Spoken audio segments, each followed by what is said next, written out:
what happens when you share me. Do I split into more people? See, that's the way you can actually split in the real world. Yeah. Somebody shares your live feed. Then there's two of you, and more of you. So, it's the air. We've decided it's the lightheadedness from the air. Okay, so we're up to. We didn't do too much yesterday, but. Okay. We came to the Obama Talmid. So now, how do we know that he's still broken? Because he's coming to him with 400 men. Who are these 400 men? Where did they suddenly show up from? Kanoda, Perush Arba Motish. So this is the 1, 2, 3, 4, 8th line from the top of וישלח מלאכים. פירוש 400 איש הם דינים קשים של החיצונים נמשכים מן 400 בתי דינים קשים המשתכחים, כמו שכתוב בעדרי רבה. Okay, so we have to understand that the number 400 already showed up in the Torah. It's when Avram gave Ephron 400 coins. Shekels. So when we say that he gave him coins, the chiddush was that we say that Avram minted the first coin. That's the idea. Whether it's historically true or not, we don't really care. Because he was the first one to mean this point called over lasocher. That it's a way, what is socher? Socher in Hebrew means a merchant. But in Yiddish Hebrew, meaning in Aramaic, it means a makif. Over lasocher means that it crosses over everything and comes to the makif. It's a shortcut to the makif. What was Avram doing? Avram was, when he coined the first coins that were over lasocher, he basically instilled in the world an expectation for ta'anug that is without measure. Because really, when you think about it, what does money do? Especially money that's completely negotiable, that you can always buy with it, whatever it is. What does money do? It creates in the person an expectation for something that's beyond limits. And it's like, why do people love, what does money awaken in them? That they have this craving for something that's far beyond anything they could do at this moment. Like, let's say at this moment, the most I could do is go out into the field and plow one line of wheat. That's all I can do right now. But if I have money in my hands, what are you going to get from one farrow of wheat? It's not growing yet. It's not anything. Let's say I would go out and build myself a wagon. Okay, so the most I could do today is maybe finish the part of it. There is an incredible thing that what would happen, this is like a thought experiment, what would happen if we could send any 1,000 people we wanted back in time to the Stone Age? Stone Age is basically where the Avos are. They're maybe the Copper Age, a little bit of Iron Age. But they're somewhere around there. And you send 1,000 people back there, there's hardly domesticated animals. There's very little then. Iron Age is the time of the Philistines.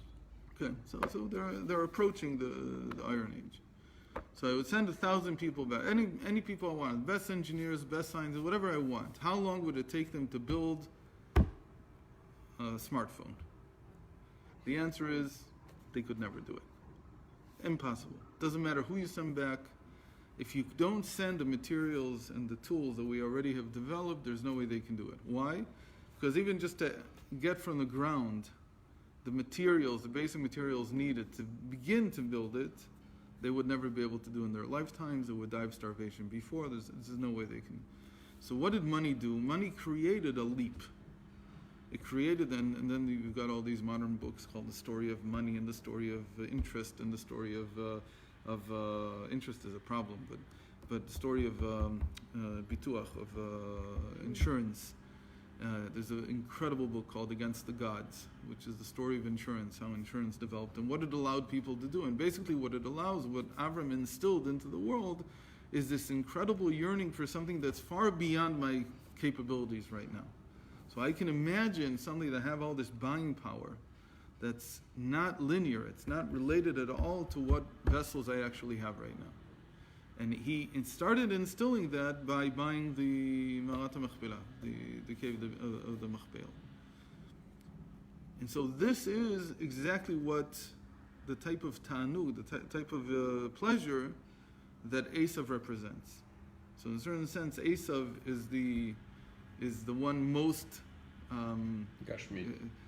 He's guided most by this over lasocher, by this ability to jump, to leap over, to come to the makif, to come to something that's not based on your current means. That's completely outside of, again, current means, we think current means how much money you have.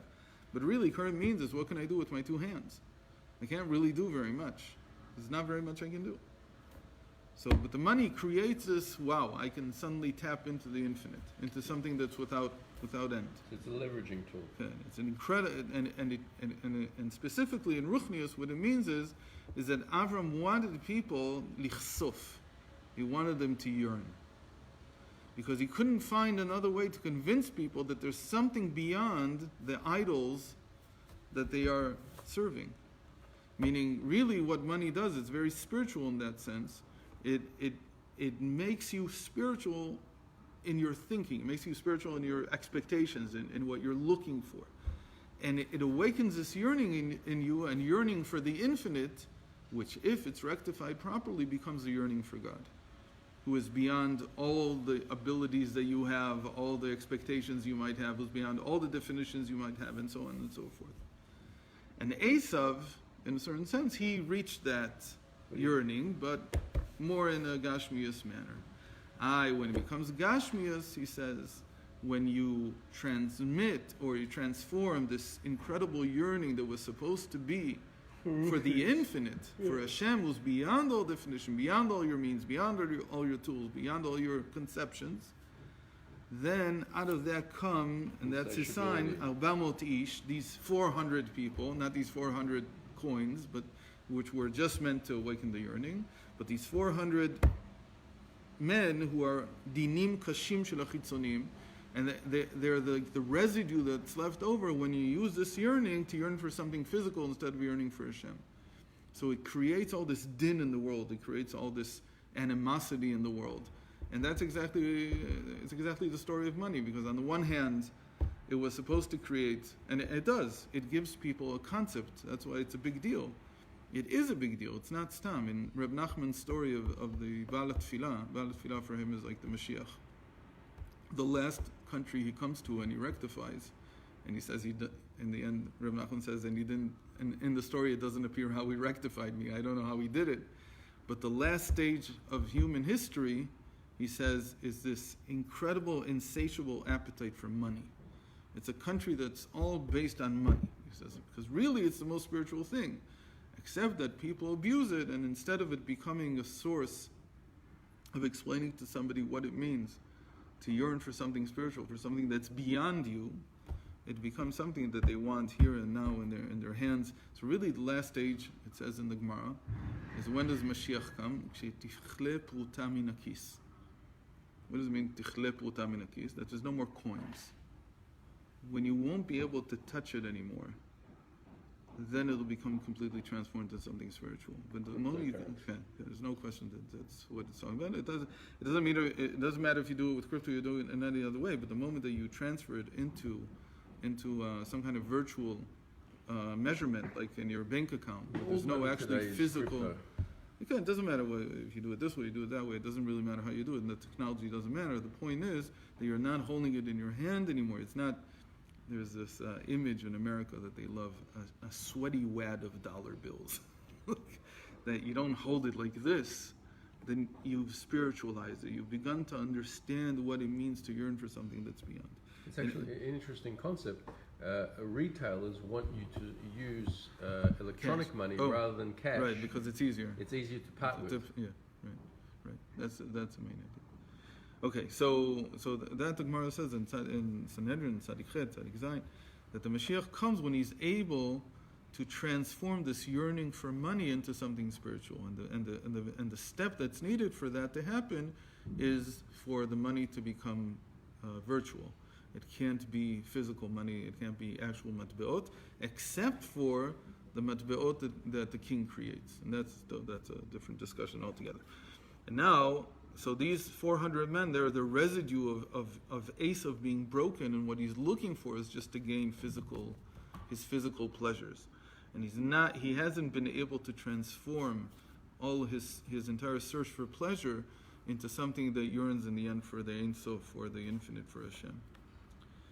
So these are and they're called 400 ishim dinim kashim shel achitzonim, הנמשכים מן 400 בתי דינים קשים דמשתכחין, כמו שכתוב בעידו רבה. And all this is a residue from what Avram gave these 400 coins. וכנודע ששורש שורשם של 400 איש ענן תבע מן 400 שקל כסף, ושנתן אברהם אבינו עליו השלום לעפרון. And here it says the same thing, that it comes from their source of these 400 men who are coming to take his, right? They're coming to take what Yaakov has by force. They are a residue. They're the fallout from these 400 coins that Avram gave Ephraim. ש400 שקל הנ"ל הם 400 אלמין דכיסופין. For these 400 shekels, these 400 coins that Avram gave Ephraim, they're the 400 worlds of yearning.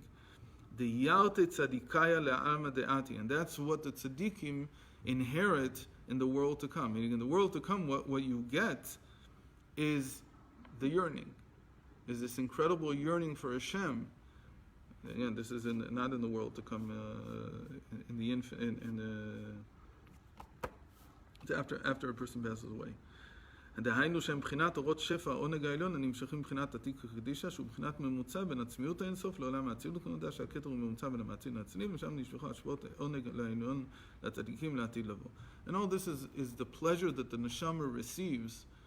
First of all, it receives the yearning, and then it receives the filling of the pleasure in the world to come. And the world to come here is in the afterlife. And it's not in the world to come in the sense of after the reincarnation, the resurrection of the dead. What is the connection here between the poor man and the rich man in terms of being able to elevate money to ruchnius? So the poor man is easier to part with money than the rich man. He doesn't have enough yearning. The rich man has more yearning, so he's closer. He's closer. Okay. Like the famous story of the Baal Shem Tov, that you have to first ask.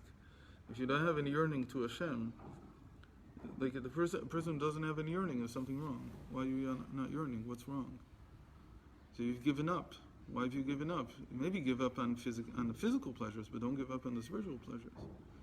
And don't let that guide you. Just because you haven't been successful fiscally or with money, it doesn't mean that you won't be successful with spirituality. So it's just a way of teaching people how to yearn. And that's what Abraham wanted. He wanted to teach them how to yearn for something beyond themselves. Well, what I'm saying is that the poor man he finds it easier to give tzedakah than a rich man. Because he doesn't have any yearning. Because he doesn't have any yearning. The rich man still thinks he's in control. He wants to attain a very high level. Right. In that sense, enani ela bedat. It's like you have to have it doesn't matter in the end if you're poor or rich. It matters, but right. But for the yearning, it shouldn't matter. Meaning, the moment that there's this concept of money translated into an understanding that at its core, it's meant to create a yearning in your soul for Hashem, for the infinite. And everybody wants to win $1 billion in the lottery. Like everybody wants. There's nobody who doesn't want it. And if they don't want it, it's something wrong. There's a problem with them. There's something wrong. Again, if you don't want the money, it's fine. But feel that you want to be rich in the sense that you want to win the lottery. It'll be the spiritual lottery, it's fine. But don't stay. You can't stay without kisufin. You have to yearn. Kesef comes from the word kisufin. Comes from the word kesef. Kesef comes from kisufin. Kesef means money, means yearning, literally in Hebrew. That's why it's better than gold, by the way. Cryptocurrency, if anything, is more close to gold, Defka, right now. So, again, the point was that it has to stop being something that you hold in your hand because we don't want the physical aspect of it. We want it still needs liquidity. So again, the liquidity is that there's without measure. Is that really when you yearn spiritually, it's without measure. It's without any. Okay. And all this is called v'nikraim over la socher. Ki keter nikra socher, because keter is the makif. Schol schol. Nishon schol schol, that it's around, again, it's surrounding light. So now let's say it in terms of how we described it on Sunday, with a child who's growing up. So the imagination has to grow in order to have any access to the keter. The keter is your super consciousness. It's what's beyond your consciousness. It's not underneath. It's above you. It's your super consciousness. It's your neshama, really.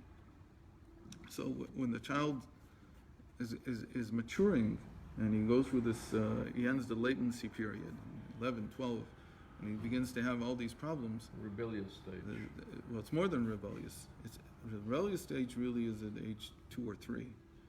Oh. The rebellion that's like teen years is something entirely different. It's not even rebellion against the parents. It's an attempt to define oneself. So in that definition, the question is what's going to define you. So you're looking for some makif. You're looking for something. It's like why, at least when I grew up, I don't know what they do today. Maybe it's different. But people used to have pictures of sports stars and movie stars and whatever on their walls.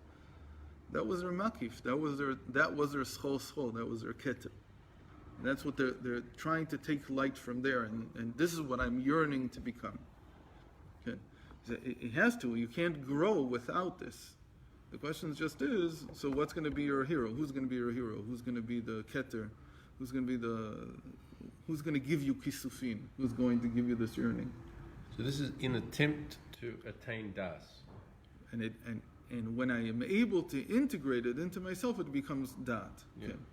So in the end, dat is what defines me. It's my consciousness, who I am. And there's no I in the what we call the ontological sense. There's no I you can hear. Here it is. Let's put it here. The I is whatever you identify with, whatever you are yearning to be, whatever you've become, all these things. It's constantly in flux, it's constantly moving. So this I that the person is trying to develop from age 11 and on, it requires a tremendous amount of input of energy. And this energy comes from the keter. It comes from beyond what the child has integrated. So in this sense, Yaakov, he's out of puberty. He's out of childhood and he's entering puberty now. And he says, for me to develop further, I need these surrounding lights from Esau. But as it turns out, the surrounding lights that Esau has to offer, he's not a very good role model. And you get connected to him, it's all drugs and alcohol and whatever. Not going to lead you anywhere. So Yaakov has to distance. Well, he can't distance himself fully because Esau is, because again, there's like Yaakov's bigger plan and then there's his life. In his bigger plan, he's going to say in the end, so I'll meet you when you decide to stop with the drugs and alcohol. Well, I'll meet you somewhere down the line in 1,000, 2,000, 3,000 years. Who knows how long it's going to take you. But me, myself, I still need these makifim. I still need to have some connection with them. So that's going to be the next stage of what he does. He's not going to ignore Esau, but he's going to detour around him. He's going to say, I can't ignore you fully because you're still the balabait there. But obviously you haven't figured it out. You don't know what to do with this energy. You don't know what to do with this yearning. For you, it all became Obama used to want to come kill me. It's exactly like you take a movie star to be your role model, and all you get is okay, it's not just love. It's dangerous. It's mamish dangerous for you. It's not the type of life you can lead. It doesn't lead anywhere. Right. So you have to find somebody who's a makif, who's tremendously beyond you, but who's metukan, who's turned this into yearning. That's what a Rebbe looks like. In a certain sense, Yaakov wants Esau to be his Rebbe. But he sees right away, this is not going to work. This guy, he's offering something high, but he doesn't know himself how to use it, and it's all crashed and burned into the ground. And so this is not an option. So he has to build something else. In any case, that's what Esau is offering him. His next stage of development, if you want, his horizon, where he's trying to get to. So this is a makif lekol ha'ishtalshelut. This is the surrounding light around all that Yaakov is built, the ishtalshelut. And ishtalshelut means that it's orderly, that it's step by step, linear. ו400 תלמיד כיסופין הנ"ל, הם עובר לסוחר שהם באים ונמשכים מעצמות אור אינסוף שלמעלה. We'll see this explanation again. This word over appears a few times in Tanakh, in very key places, in Tanakh and in Chazal. The most important one is Vayavor Hashem al panav, Vayomar Hashem Hashem. That when Hashem reveals himself to Moshe Rabbeinu after the sin of the golden calf, and he gives him the 13 measures of mercy, it says Vayavor al panav. La'avor means that it's like a skip. It's a shortening of the way. So over lasocher means that somehow it skips all the levels, all the regular levels you needed to go, and it connects right to the Ein Sof. We'll see that thing again later. The Alter Rebbe brings it, and I think we discussed it maybe once because it's such a good parish. He says, the Rebbe Akiva, when he saw Rome, he said, Im kach le'ovrei retzono le'osei retzono l'achad kama v'chama. If this is the pleasure given to those who skip over his will, meaning they don't do what Hashem told them, they don't do the ishtalshalos, they don't do what Hashem wills, and yet they attain such pleasure, all the more so, le'osei retzono, those who will get to the pleasure through the path that Hashem, through Hashem's will, which is a path. It's on is like tzino, it's like a path, it's a conduit through which you pass. So they skip over it. So here also, over l'socher means it skips over, and that's exactly what money does. It's like a measure of something that's not linear. It's not sequential. It's like suddenly you have this piece of gold or money, and it's worth $100. How did that happen? It's a piece of paper. What's going on here? So it's a skip. It's a skip over what it's really worth. Okay. So נמשכים מעצמות אור אינסוף שלמעלה. It comes from the infinite itself, גם מהכתר. It's even higher than the כתר. ועוברים ונמשכים בהכתר, משם נערים לצדיקיה. And they skip over the כתר almost. ועניין הנטילה לעפרון היה בדרך עניין ירידת הבירורים, כדי להוציאם אחר כך ממנו בתוספת ברכה. Why did he give it to Ephron? Why not just introduce it into the world? Why was the first time that Avram coined something in order to buy the machpelah, and then he gives it to Ephron? So Ephron is a foul. He's the dirt of it, meaning he wanted it to start from the lowest levels. He wanted the lowest person in the world. And he gave him this gift of yearning. So he says, if I start from like all birurim, they start from below, they go from below to above. All birur is from below to above. So I go to the lowest place, that's where I start my work. And stuff begins to fall off, meaning the yearning, but it has to start from below. That's the trick of birurim, of this type of avoda.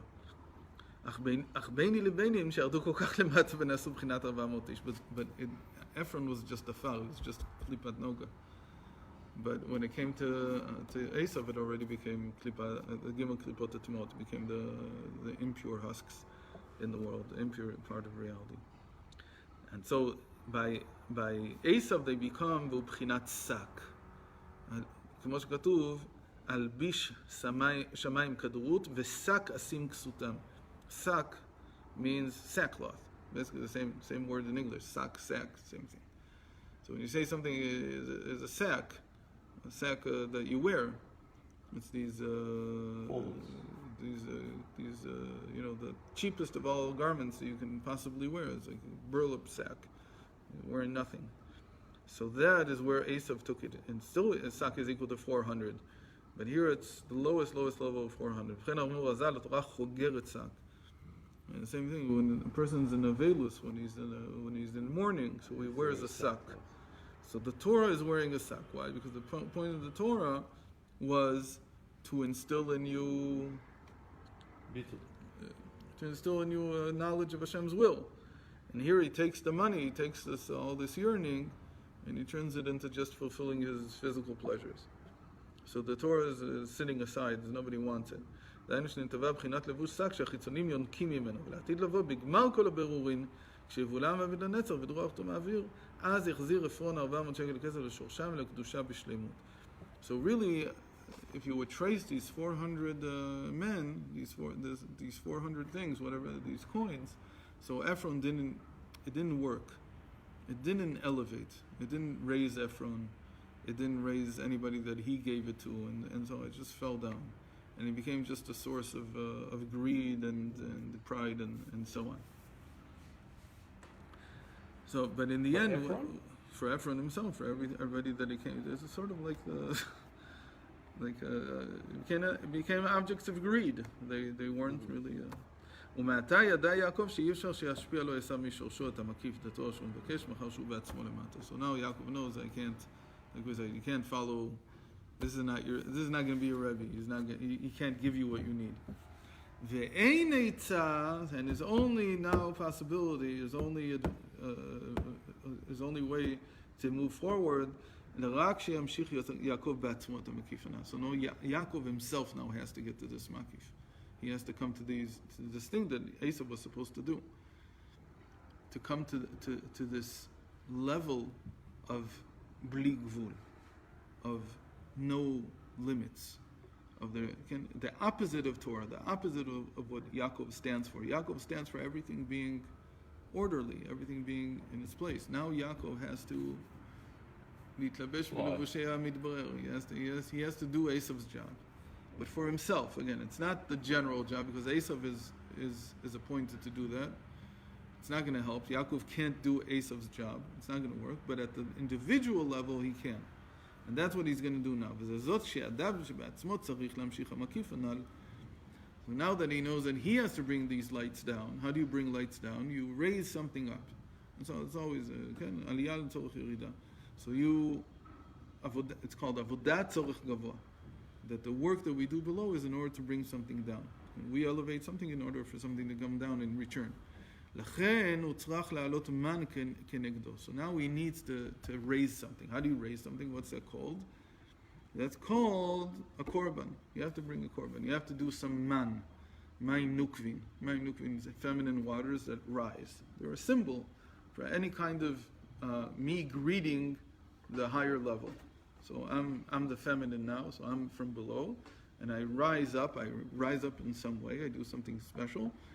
And that's how you know, for instance, how did the first people to actually do this were Cain and Hevel, that they brought a korban. And it's not called a korban, it's called a mincha. We're just now finishing in Daf Yomi Menachos. So a lot of people say, why is this the only, there's also chulin and kochim, and there's choros, there's no korbanos.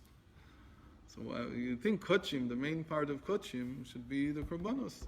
But truthfully, the name menachot really is the general term for any type of korban. It's even more general than korban. It's not a meal offering? I thought it was a meal offering. Right. It's specific. It's like neshama also. Right. Like neshama is a general name for all the parts of the neshama. It's also particular. So there's a particular type of korban called mincha, which is a meal offering. But in general, all the korbanos are called minachot. And we see this from the first time that Hevel and Cain brought their korban. It's not called a korban. It's called, they brought a mincha before Hashem, even though it was made out of animals. Okay? Hevel brought. Okay.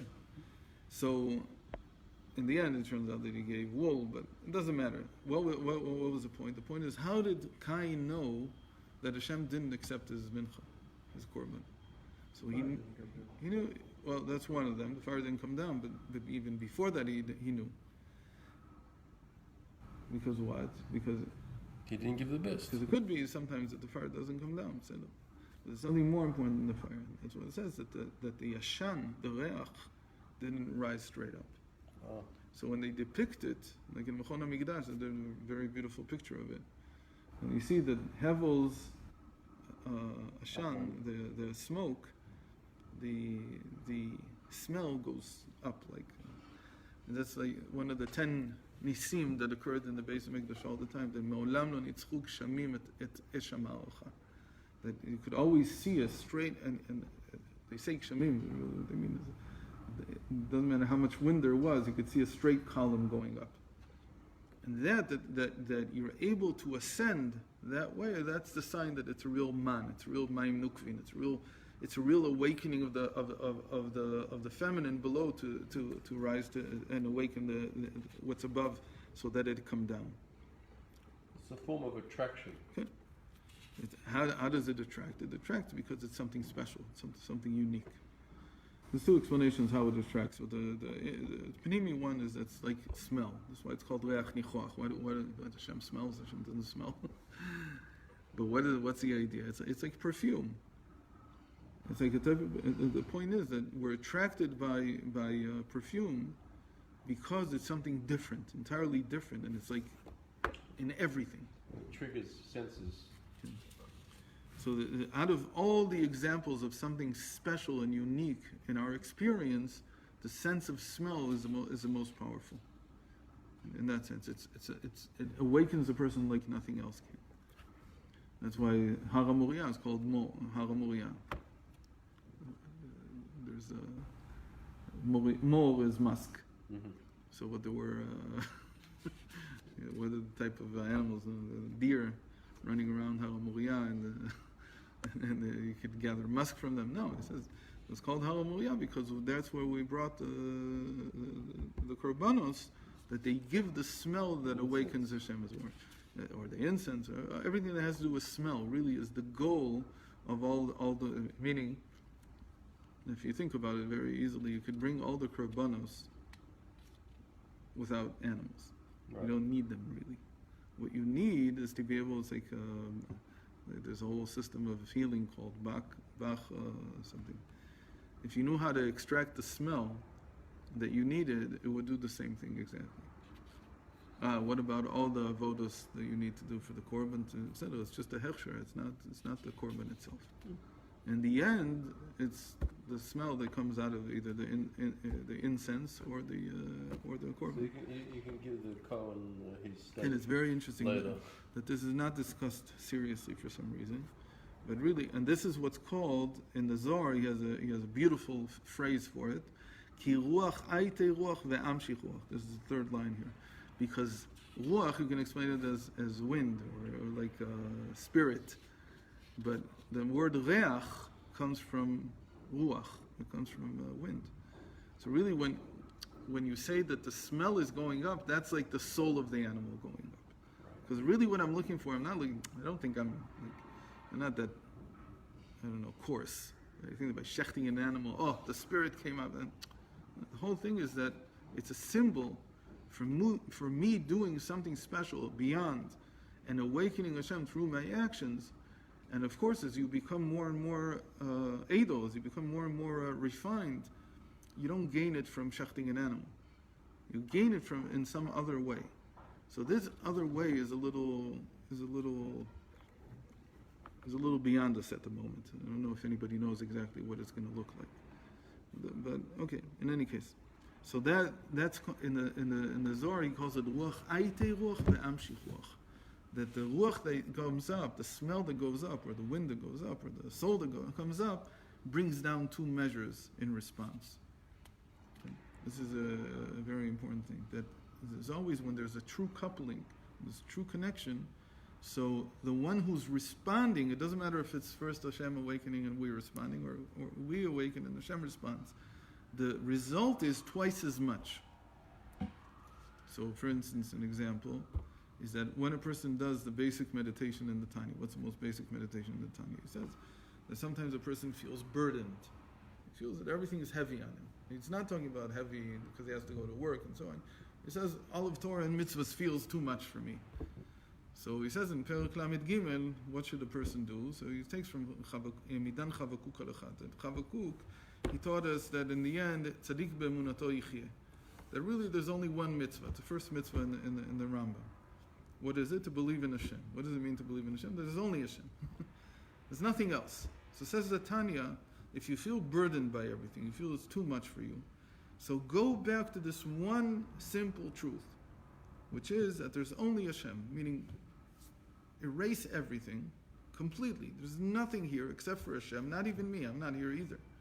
There's only Hashem, and focus your consciousness on that. Clear everything out. There's only Hashem. That's like being dead. That's what it means to experience death in your life. Because you're not here, you erased yourself. There's only Hashem. Hashem is good. So all you feel is an overwhelming sense that everything is good. Oh, goodness. And then, when you come out of that, it's called Tchiyat HaMeitim. Why Tchiyat HaMeitim? Because there's two it's like you get twice as much. Meitim is like twice, or you get life in place of it. In Hebrew, life. How would you translate life? You would have to translate it into English as lives, because chayim in Hebrew is plural. There's no. You can't say. You can say I'm alive and say it just in the singular, but you can't say life, the noun, without saying it in plural. It's always so. What's the plural? That you get twice as much in response. What is it? One is, first of all, that you're awakened. You receive life to do everything you need to do. And more importantly, it's called chayim le'achiot, is that you receive the energy to give life to others. Because really what you're burdened by is that you were too much involved in yourself. So when you erased everything, it's like you were dead. You went back to being like not in the world. And when you come back into the world, you receive twice as much. So it's called ruach, aite ruach, ve'amshich ruach. Another example is chayalu. That's the main example that's always given in Chassidus. Chayalu, who passed away? The Maharal, who came in response, meaning one soul went up, and two souls came down, the Baal Shem Tov and the Alter Rebbe, who were both born on Chayalu. So the Maharal's soul became, because he's a person who worked his entire life to go up. And so the response is twice as much. The source of all this is in Eliyahu and Elisha. He says, if you see me going up, then you will receive twice as much in your spirit. So this is what now Yaakov needs to do. He needs to find a way to give a korban, which is not a korban like in the Torah. First of all, this is Sefer Bereshis, so there's no korbanos like the Torah anyway. But here he's trying to bring down makifim of tohu. So to bring down makifim of tohu, so don't be surprised that he's going to bring camels, because makifim of tohu are a different world. It's not the world we deal with. When we bring a korban, it's for the kedusha, it's something else. But to bring from tohu, to bring from this infinite, this not infinite, but this without borders, without limits type of light, that surrounding light, to bring that down, there's no differences for it between it has a mum, it doesn't have a mum. It's like how the goyim used to do korbanos. It could be any animal. By the non-Jews, when they used to bring sacrifices, it could be a human being. It's unheard of. Because in Tikkun that doesn't exist. By the Torah that doesn't exist. But in their world, because of what because they're living under a Shimu. The Shimu is Hashem's light without end, without limits. So there's no limits on what you can bring. So that's what Yaakov is going to do tomorrow. Then he's going to bring a mincha. I don't know if here he discusses it, but he discusses it in the continuation here. So he's going to bring him a mincha in order to bring the makifim down himself. But again, the problem is that these makifim, they're not for all time. He can't finish the work here. He can only continue to develop Yaakov. And we know that right away, the moment that he brings his makifim down. So now he's got to deal with Bikesh Yaakov l'sheva shava. He thought, okay, really, I wanted to have some peace and quiet now. But you brought down these makifim. What do you expect is going to happen? Right away, this is going to cause havoc in your world. So Yaakov thought he could control it, but in the end, it turned out that this creates a lot of chaos, because it's chaotic lights. It's not clear that he had even all the vessels in order to contain it. Okay, so that we'll see tomorrow.